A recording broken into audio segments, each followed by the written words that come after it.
ശ്രീലങ്കയിലെ lion rock വളരെ പ്രസിദ്ധമാണ്. ജാഫ്നയിൽ നിന്നും റെയിൽ വഴിയായിരുന്നു തുടർന്നുള്ള യാത്ര. അധികം തിരക്കൊന്നുമില്ലാത്ത 2ാം ക്ലാസ് കമ്പാർട്ട്മെന്റിലാണ് ഞങ്ങൾ കയറിക്കൂടിയത്. ചില്ലുജാലകങ്ങൾ, പുറം കാഴ്ചകൾ വളരെ വ്യക്തമായി കാണുന്ന തരത്തിലുള്ളതായിരുന്നു.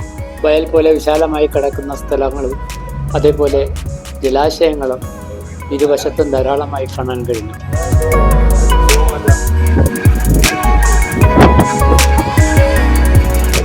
ജാഫ്ന സ്റ്റേഷൻ പോലെ തന്നെ അനുരാധപുര റെയിൽവേ സ്റ്റേഷനും വളരെ വൃത്തിയുള്ളതും ഭംഗിയുള്ളതുമാക്കി അവർ നിലനിർത്തിയിരിക്കുന്നു.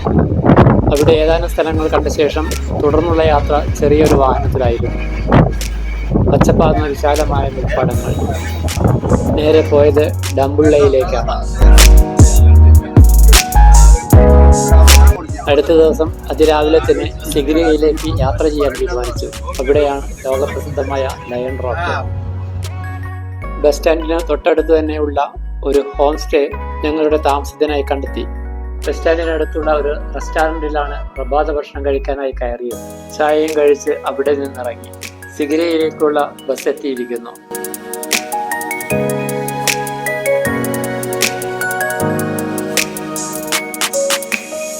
ലയൺ റോക്ക് സന്ദർശിക്കാനെത്തുന്ന വിദേശികൾക്ക് പ്രത്യേകമായുള്ള പ്രവേശന കവാടത്തിൽ ഡ്രൈവർ ഞങ്ങളെ ഇറക്കി തന്നു. ഇവിടുന്ന് അങ്ങോട്ട് കുറച്ച് ദൂരം കൂടി നടക്കാനുണ്ടെന്ന് മനസ്സിലായി. ഈ ജംഗ്ഷനിൽ നിന്നാണ് വലതുവശത്തേക്ക് പോകേണ്ടത്. ടിക്കറ്റ് പരിശോധനയും ഇവിടെയാണ് നടക്കുന്നത്.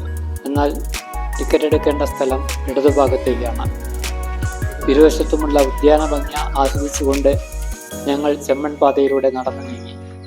കശ്യപ രാജാവ് അനുരാധപുരയിൽ നിന്നും തൻ്റെ ഭരണകേന്ദ്രം സിഗിരിയിലേക്ക് മാറ്റുകയും ഇവിടെ കോട്ട നിർമ്മിക്കുകയും അതോടനുബന്ധിച്ച് ഏറ്റവും മനോഹരമായ രീതിയിൽ ഒരു ഉദ്യാനവും പണിയുകയുണ്ടായി.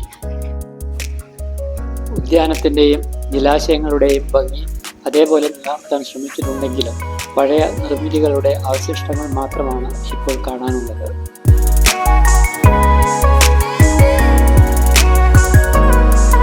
വിദേശികൾക്ക് $35 പ്രവേശന നിരക്കെങ്കിലും സാർക്ക് രാജ്യങ്ങൾക്ക് അതിൽ ഇളവുണ്ട്.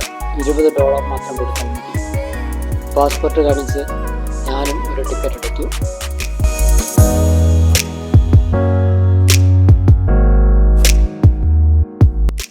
നേരെ മുന്നിലായി കിടക്കുന്ന സിംഹത്തിന്റെ ആകൃതിയിൽ ലയൺ റോക്ക് തല ഉയർത്തി നിൽക്കുന്നു. വീഡിയോ പകർത്തുന്നതിനും ദൃശ്യങ്ങൾ പകർത്തുന്നതിനുമായി ഞാൻ മുന്നിലാണ് നടന്നത്. ബാക്കിയുള്ളവർ പിന്നാലെ തന്നെ എത്താൻ ശ്രമിക്കുന്നുണ്ട്. രാജകൊട്ടാരത്തിൻ്റെയും ഉദ്യാനത്തിൻ്റെയും വിശദാംശങ്ങളടങ്ങിയ ഫലകങ്ങൾ ഇരുവശത്തുമായി സ്ഥാപിച്ചിട്ടുണ്ട്. ഭൂഗർഭ ചാനലുകളിലൂടെ വെള്ളം എത്തിച്ച് ഇവിടെ ജലധാരകൾ പ്രവർത്തിച്ചതായി രേഖകളിൽ നിന്ന് മനസ്സിലാക്കാം.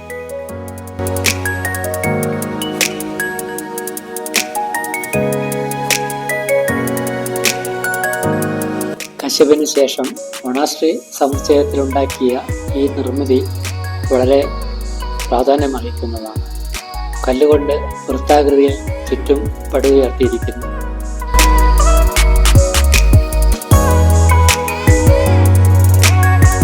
മുകളിലേക്കുള്ള പടവുകൾ ആരംഭിക്കുകയായി. ഇരുവശത്തുമായി മുൻകാലങ്ങളിൽ ഉപയോഗിച്ചിരുന്ന ചില ഗുഹകളും കാണാൻ കഴിയുന്നു.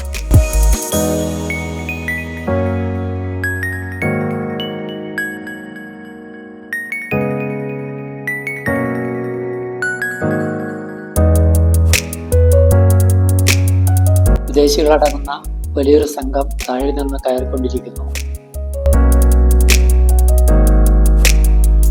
ഒരു ഇടത്താവളമാണിത്.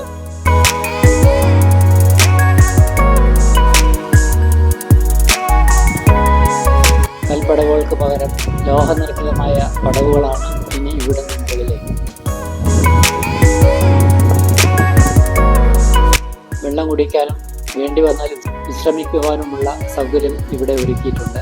കുടിവെള്ളം ലഭിക്കുന്നിടത്ത് ഇന്ത്യൻ ജനതയുടെ വക എന്ന ബോർഡും കാണാൻ കഴിയും. സിംഹത്തിൻ്റെ മുൻകാലുകൾ. മുകളിലെ കോട്ടയിലേക്കുള്ള പ്രവേശന മാർഗം.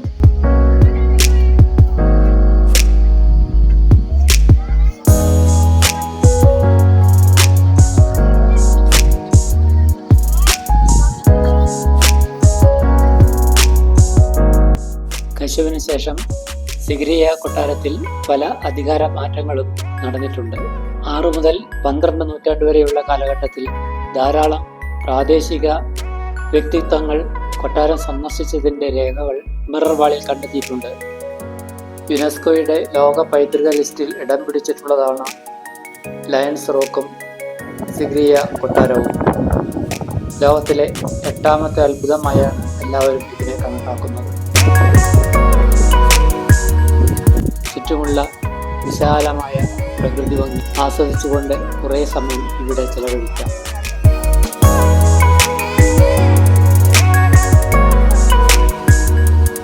ലയൺ റോക്കിലെ ഏറ്റവും ഉയർന്ന പ്രദേശമാണിത്.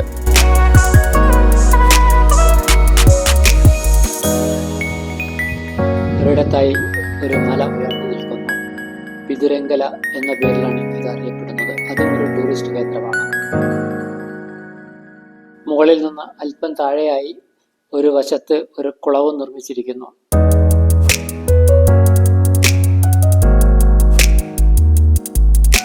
കുളത്തിലേക്ക് ഇറങ്ങി വരാനായി കല്ലിൽ വെട്ടിയുണ്ടാക്കിയ പടവുകൾ.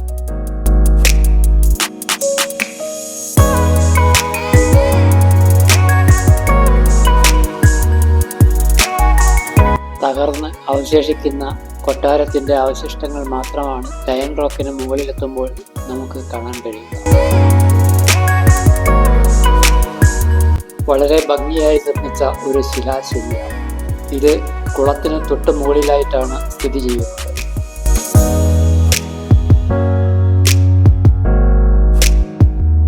മുകളിലേക്ക് എത്തുന്ന അവസാന പടവുകൾ കയറുന്നത് അയൂബാണ്. തൻ്റെ സുഹൃത്തിനെ കൊണ്ട് വീഡിയോ ചിത്രീകരണവും കൂടെ നടത്തുന്നുണ്ട്. അനേകം ചിത്രങ്ങളും വീഡിയോകളും പകർത്തിയാണ് വിദേശികളടക്കം എല്ലാവരും താഴേക്ക് മടങ്ങുന്നത്.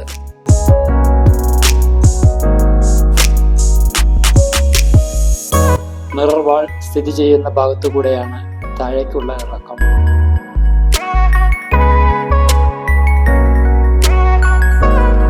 ചുവർ ചിത്രങ്ങളടങ്ങുന്ന ഗാലറിയിലേക്കാണ് മുന്നിൽ കാണുന്ന പിരിയൻ കോണികൾ നമ്മെ നയിക്കുന്നത്.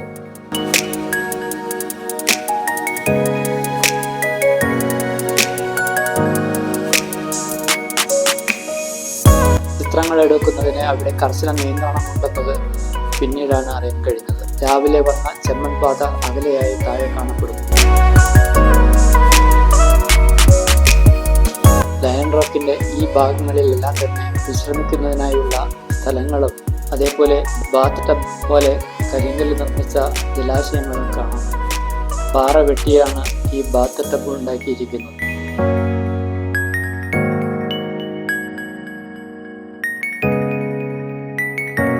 ഇഷ്ടികകളാൽ പടുത്തുയർത്തിയ കൊട്ടാരത്തിന്റെ ശേഷിപ്പുകൾ കണ്ടുകൊണ്ട് പുറത്തേക്ക് കടന്നു. ദൂരെയായി പാർക്ക് ചെയ്ത വാഹനങ്ങൾ കാണാം. ബസ്സിൽ കയറി തന്നെയാണ് തിരികെ ഡാംബുള്ളയിലേക്ക് എത്തിയത്. തൊട്ടടുത്തു തന്നെയുള്ള ഗോൾഡൻ ബുദ്ധ ടെമ്പിൾ കാണുന്നതിനായി ഞങ്ങൾ അങ്ങോട്ട് നടന്നു. പാദരക്ഷകൾ അഴിച്ചുവെച്ച് വേണം ടെമ്പിളിനകത്തേക്ക് പ്രവേശിക്കാൻ. അനേകം ഭക്തർ അവിടെ എത്തുകയും പുഷ്പാർച്ചന നടത്തുകയും ചെയ്യുന്നതായി കണ്ടു.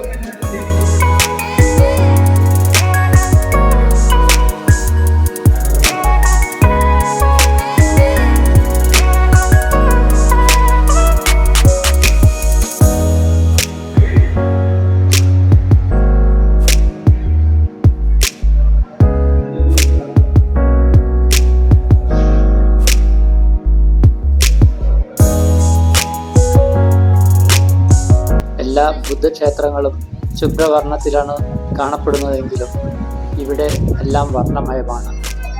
ധാരാളം പേർ ഇവിടെ ആരാധനയ്ക്കായി എത്തിച്ചേരുന്നുണ്ട്. കൂടെ ഞങ്ങളെപ്പോലുള്ള വിദേശികളായ സഞ്ചാരികളും.